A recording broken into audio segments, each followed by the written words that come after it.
So ayun mga kauragon, magandang umaga ulit sa inyong lahat. Diyan nga pala ay naglalabas na tayo ng mga paninda nating gulay. At makikita nyo din dyan mga kauragon na hanggang ngayon nga ay napakalakas pa rin ang ulan. Diyan nga pala mga kauragon ay unti-unti na nating inaayos ang ating mga panindang gulay upang ito ay magandang tingnan. Diyan nga pala mga kauragon ay pumunta na ako sa rooftop ng bahay namin upang kuhain ko ang sitaw na pinagserenuhan ko kagabi. Makikita nyo nga pala dyan sa sitaw na yan na napakaganda niya nga pag naserenuhan. At dyan nga ipapakita ko sa inyo ang view ng rooftop namin. Napakaganda ng tanawin dyan lalo na pag hindi maulan. Diyan nga pala ay nakuha ko na yung sitaw at pababa na ako ng hagdan. At nalaglag pa nga yung isang kapraso ng hitaw dyan. At agad ko rin naman tong napulot dahil kukunti lang naman yung sitaw na yan. At yun na nga, papunta na ako sa labas, daladala ang sitaw na yan upang isama natin sa ating mga gulay. At dyan nga, isasalansan natin ng ayos ang ating mga gulay. Diyan nga pala ay pipiliin ko yung mga gulay na dapat na hindi nababasa. Dahil yung ibang gulay ay pag nabasa, ito ay madaling masira. Lalo na ang talong. Diyan nga pala ay binigyan ako ng aking asawa ng kape.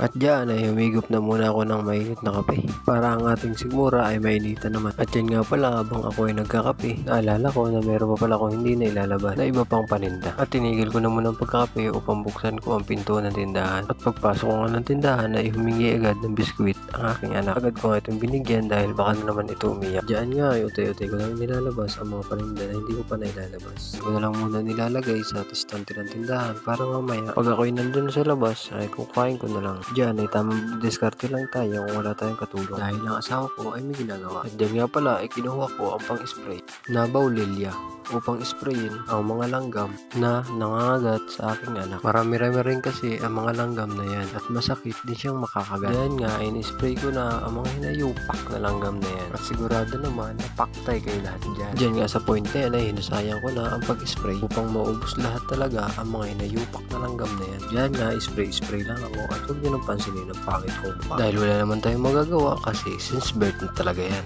Diyan nga, nilabas ko ng timbangan na may huwaga at yung mga panindangan nilabas ko kanina sa estante ay akin ang isnilansan. Ang aking asawa at anak naman ay sarap ng pagkakape sa labas. At yun na nga, okay na nga ang lahat ng aming paninda. At hanggang ngayon nga ay umuulan pa rin. At yun na nga, may nakalimutan pala tayong paninda na hindi natin nailabas. At yun ang isang box na kamatis. At dyan nga ay inayos ko na rin sa lansa dahil ang asawa ko ay naguguluhan sa pagkaayos ko kanina. Wala tayong magagawa kung hindi sumunod sa ating boss. Dyan nga ay sinasalansan ko ng ayos at baka tayo masapok. Dyan nga ay tinuturo niya sa akin kung saan nilalagay ang mga box.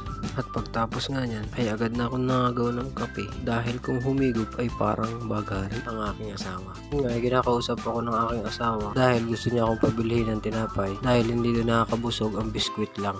At dyan nga ay pumunta na ako sa loob upang kumuha ng pera na pambili ng tinapay.